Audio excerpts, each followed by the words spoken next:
Hey guys, welcome back to another tutorial. So this is just going to be a tutorial where I'm going to discuss lighting and form, and I'm going to be discussing materials, three different materials. One is going to be metal and another one is going to be an earthy kind of material, and then a jewelry or glossy material.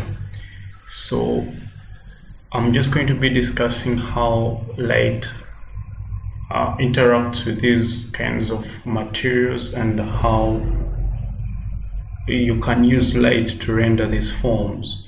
So to start out, I'm going to bring circle here. I'm going to lock the transparency for this, and so I'm going to discuss a situation where I'm going to create some sort of rugged metallic surface. It's going to be a little bit rugged, and the light is going to be kind of directly coming onto this. So for example, the light is going to be horizontal to this. I don't know how. It's going to be coming onto that, right? So it's going to be off and coming towards that area there. So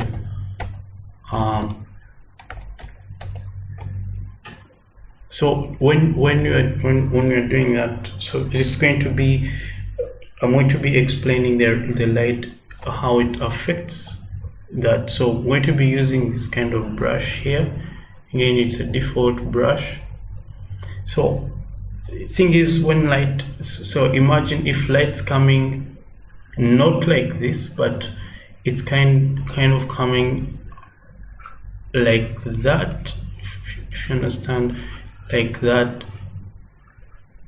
It's coming from off screen coming onto there. Okay, so it's kind of coming in waves like that. Okay, I hope that makes sense. Okay,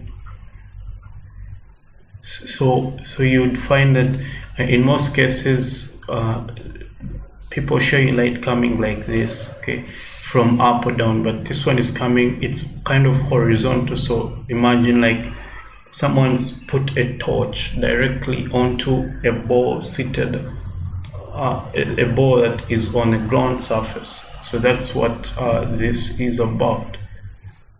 Okay, so in that case, when you have such a lighting condition, I then can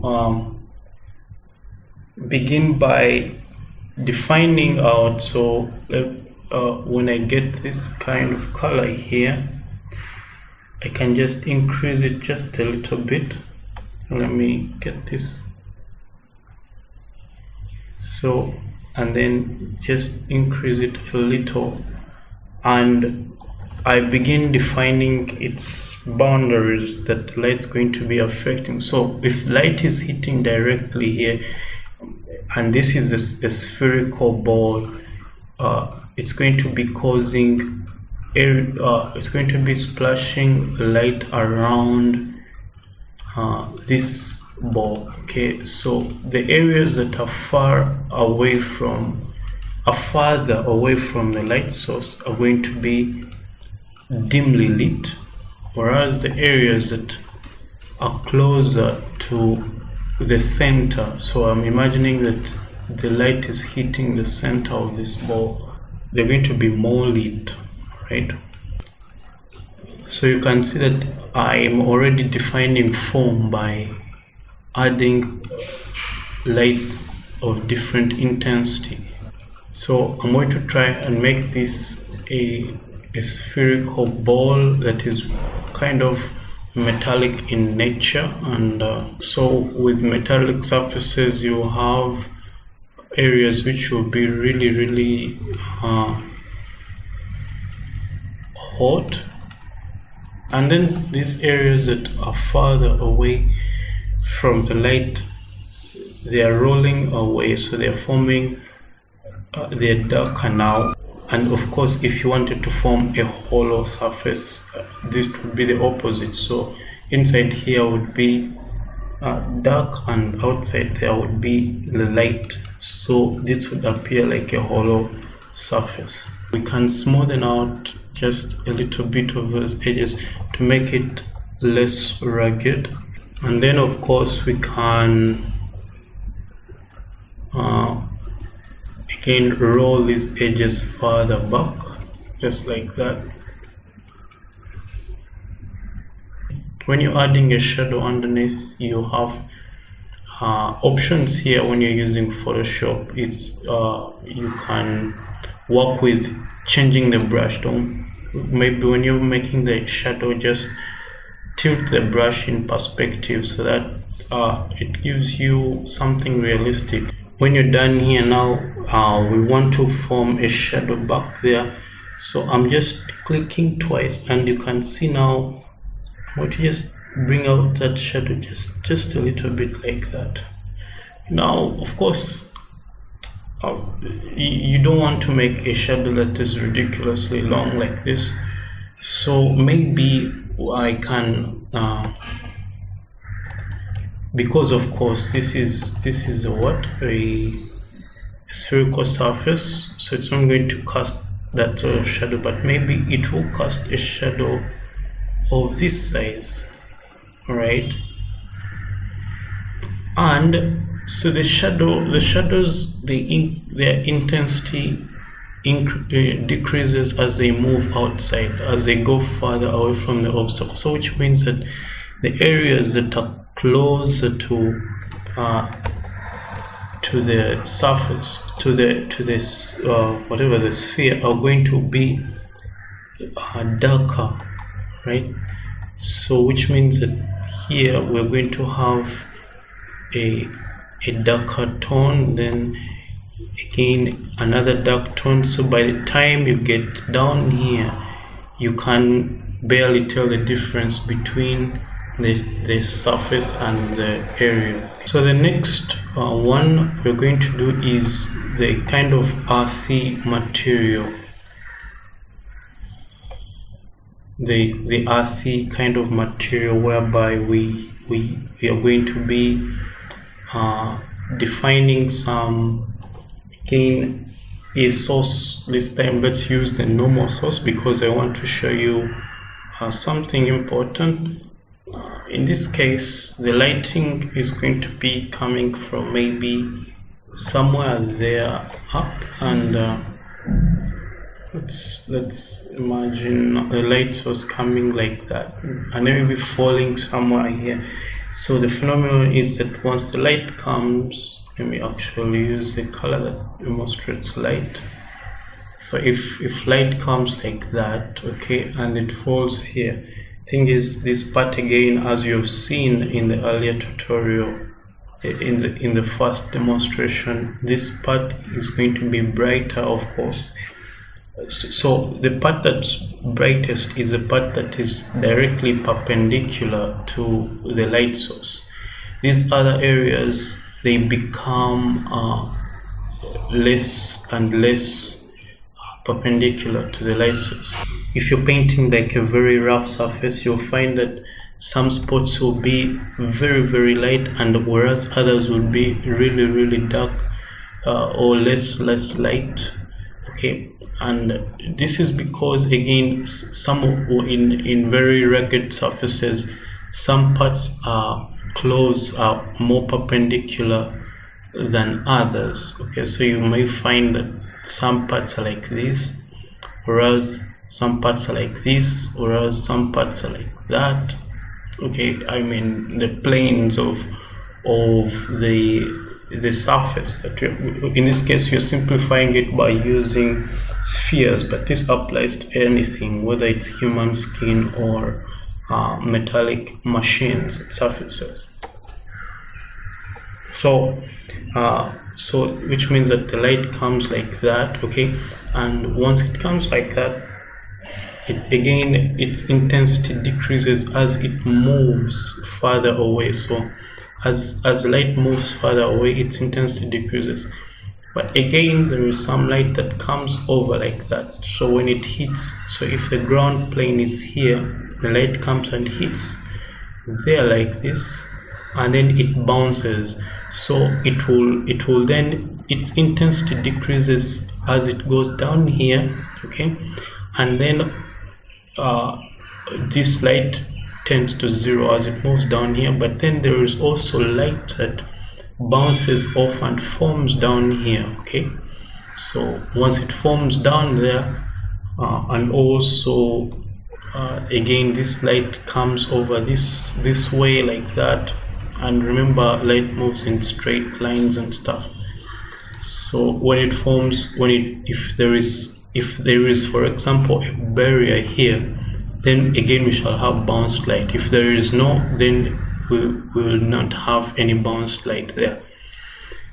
And so, but if there is bounced light, so some light will come like that and then it will come back, so that will create another phenomenon. So which means that this obstacle will form a shadow that you call a cast shadow, and then there will be this light that will be in the shadow, and then this area between this light and this light here, okay, it will be the core shadow, or whatever they call, so let me say this area here, okay, this area here, it will form the core shadow. And of course this object here will form the cast shadow here, right? And then this will be the reflected light,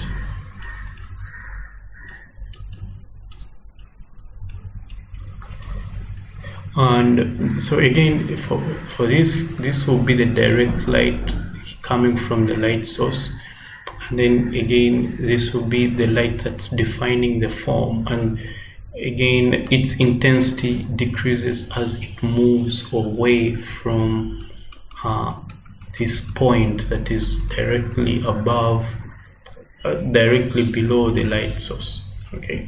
So this is a lot of theory. Now let's put it into practice and try to see how that turns out.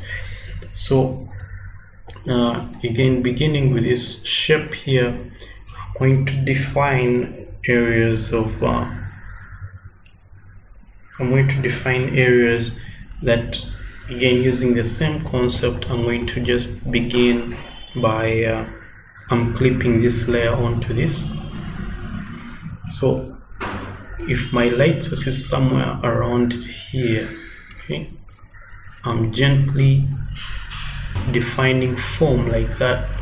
So this is going to be some sort of muddy earth material, okay. So if you're making like textures, and you can use this kind of material. So this area here is going to be lighter. Going to increase that area there, and just, it's important that you take your time, just increase the values just slightly, because each value is different. If you just straight away go above and use very harsh values, it will give you a hard time. I think there's some people who do it, but yeah, it's all subjective. So as you can see now, I've already started defining where I want. So these areas, as it moves away, it's going to be lighter or darker. So I'm trying to think of the form as I'm moving by. So I'm thinking that this area here is going to be directly below my light source. So in the final render, that area should be the brightest area right here somewhere, and then other areas are just subjective. They're just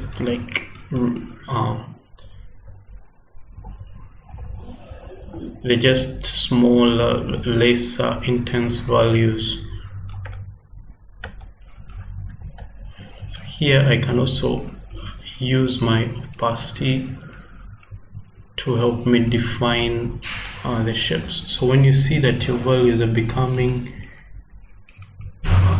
going out of hand, you can just, so again, as you can see here, I just select the color and I blend them. So here we can begin moving up some values. So here, and I blend them a little bit. This area has more light than this, so it's creating some sort of irregular sphere, which really isn't my intention.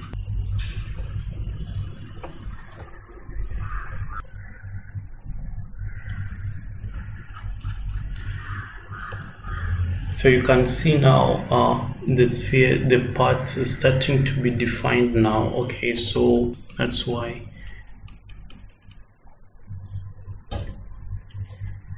Because now you can see this value, the lightest white in my tone here is this. But if you want to create a very light value, again, you can do that. You can just come over there and just create it there, and it will create that sort. If you want to create some sort of specular highlight, it serves very well if you're working in if you're working with, let's say, eyes, and you want to create some sort of highlight like that, that works very well as well. Okay.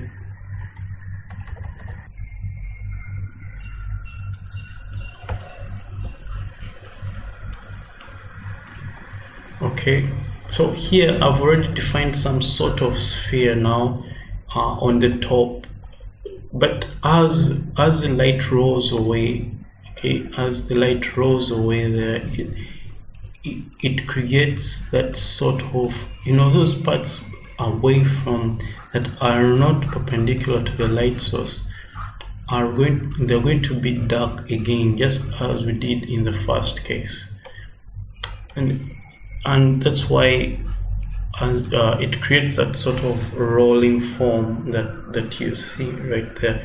And then here, when the light comes now and it falls onto the surface, now we are assuming that the light's coming like this and falling down here and then coming up, so it's going to create some sort of highlights here. So here I'm going to define, first of all, I'm going to define a general shadow area like this. All right, so once you define a shadow area, now here, that's light, the light area, now you're just going to increase it just a little bit and then highlight it a little. All right, so again, the intensity of that source, it's going to be in such a way that these areas here, they're going to be kind of light, and the intensity is going to again decrease as the light moves away.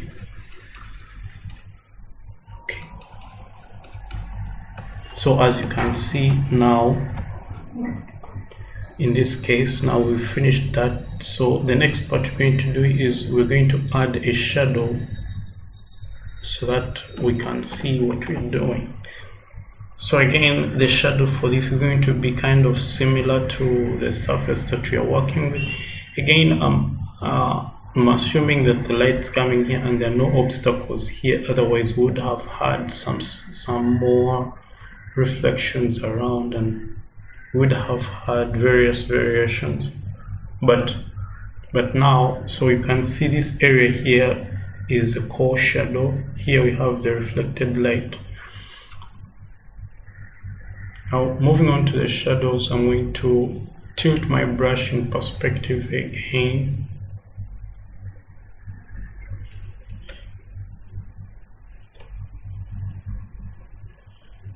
Okay, so since the light's coming like this, maybe I can go with something like that.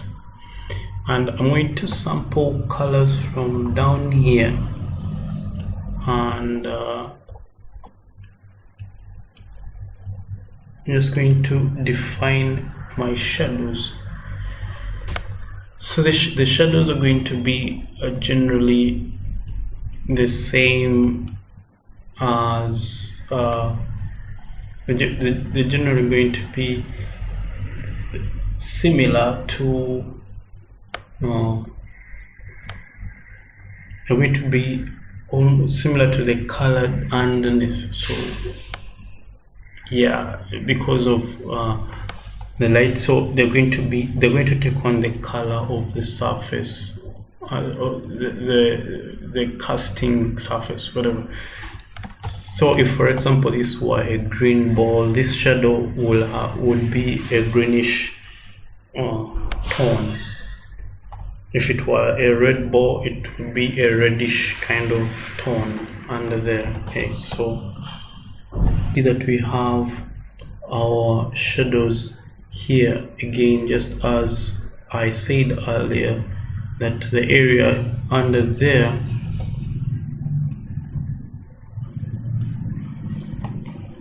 so you can see that area is a cast shadow, sorry, the core shadow right there, and then we have the cast shadow seated on there, and then we have this as the reflected light.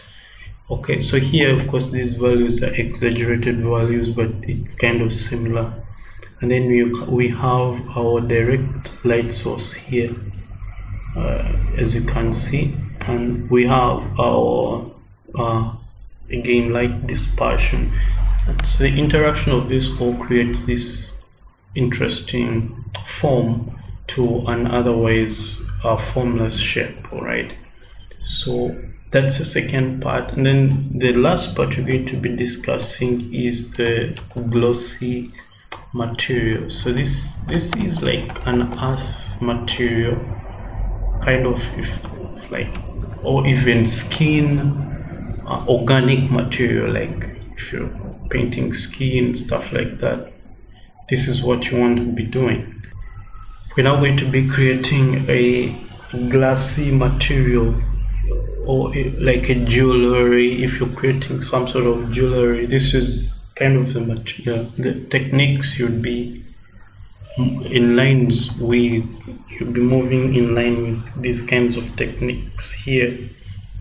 So here now we're going to be doing the opposite of these. Okay, so here we have the light coming and then the shadows below, but for the jewelry materials the light comes and passes through. So let me imagine we have here, let me create a new layer. The light, again, if it's coming in the same spot, it comes and then creates a very, very strong area there, and then it comes through and scatters in there, right? It scatters in there again using the same technique, being that the areas that are directly in this line are going to receive more intense light, and it's going to decrease as they move, but this is within the surface, within the material, and then some light will escape out into the shadows. Okay, so this is the same thing if you're painting water and stuff like that. So here what we're now going to do is we're going to borrow that concept and we're going to do the same thing. So we're going to begin with this time maybe let's begin with the light reflections. Again, I'm thinking of form as I'm doing this. So again, the light comes just like that. It's scattering within this surface. Okay. So I'm gently increasing the intensity of this area, and as I increase, I just zero in onto the area that I think my light source is going to, when the light falls inside where I think the light's going to be hitting most, is what I'm thinking about now. It really helps to have your navigator window open, because it shows you when you're moving off track.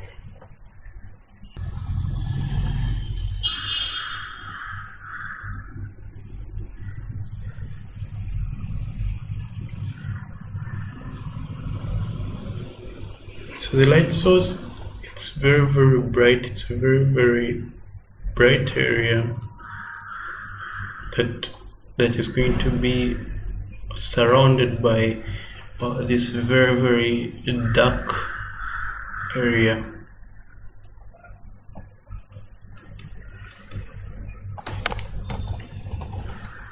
Sometimes it helps to just zoom in and just keep going.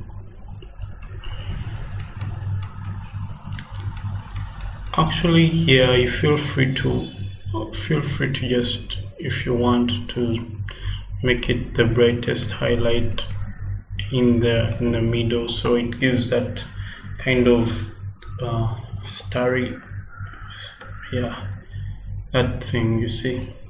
Just, and then these areas here that are surrounding it, so just make them dark, really dark.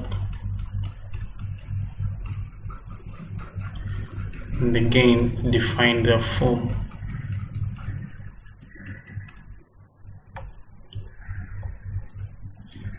And find a way of blending them together.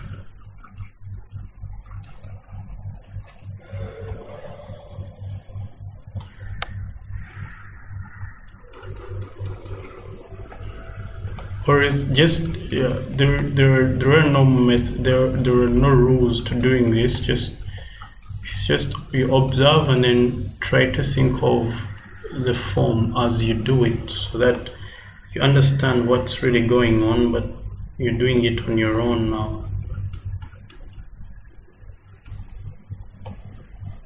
So I'm going to borrow some of those highlights there, and I'm gently bringing them in here.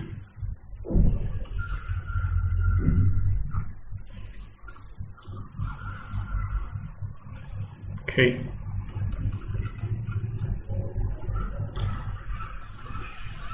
So if you look at it, so what essentially is happening now, it's in most cases I get caught up in this because I'm always referencing my navigator window, and if it's not right in a navigator window, it's just doesn't satisfy my urge to do the right work. So I always have to keep tweaking it until I see that it's kind of like if an artist steps away from their work, it's the same thing here. The navigator window, it's showing you your values, but at a very, very far space. So in other words, if you make a mistake, you'll easily see it.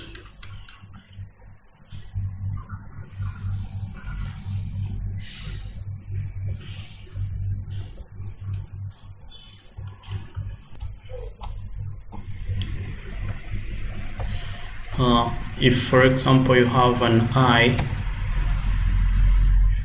Okay, so forgive my eye, I'm just doing something very fast.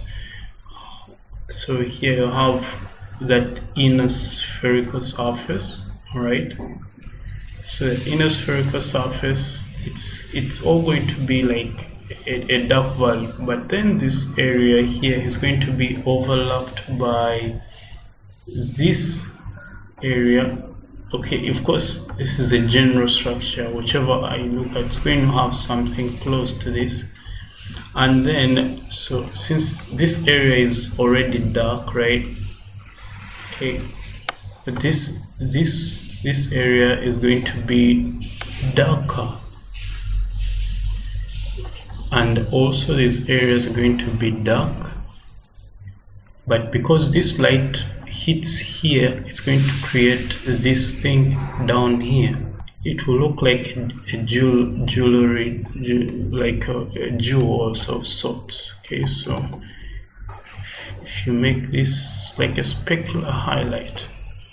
So again, this is a very quick eye to show you this, because this is going to be really dark. So this is for me, I've done this in a few seconds, but if I take time, if you take time to do it and just keep on practicing it, it will look really you'd make a really realistic eye. When if you're going for realistic eye, even stylized eyes, it's the same thing, right? So you can see this area, it's the same principle we are doing. If you're doing water particles, it's going to be the same principle. It's just probably going to not to have that very specular highlight, but it's going to be the same principle if you're doing water particles.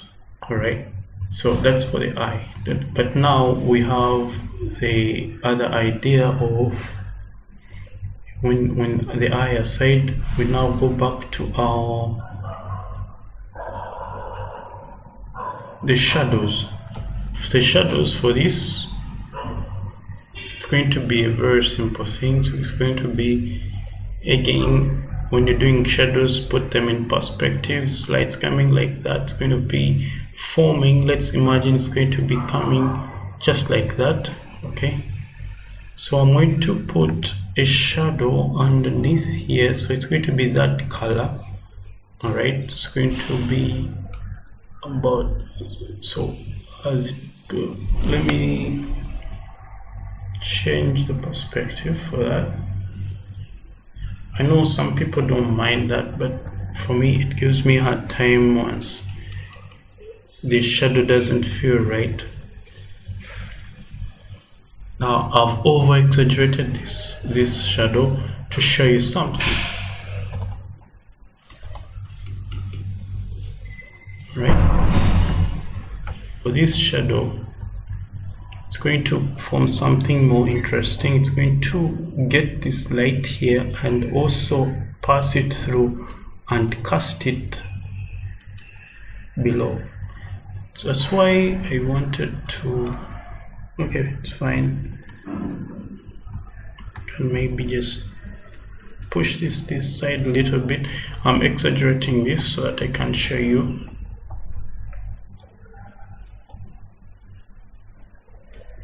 All right, so it's passing it through, and so to pass it through, so it passes through, so it forms like some sort of ring around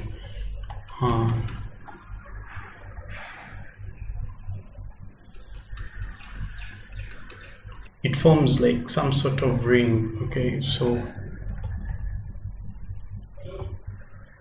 when you look at it, it will be just like a ring. To amplify it, I can just maybe put something like this, some very bright spots.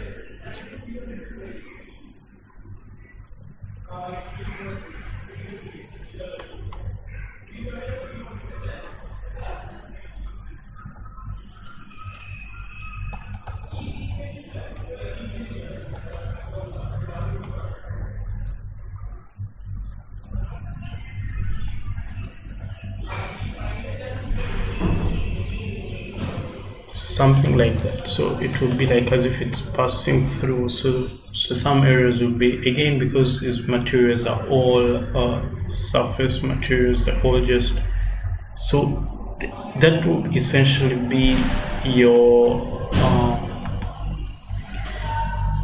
glossy ball. You can use this technique when you're creating eyes and stuff, and then again when you, so Ctrl G here, this is going to be maybe if you're creating glass and stuff, you can use that. If you're creating skin, you normally would use this technique.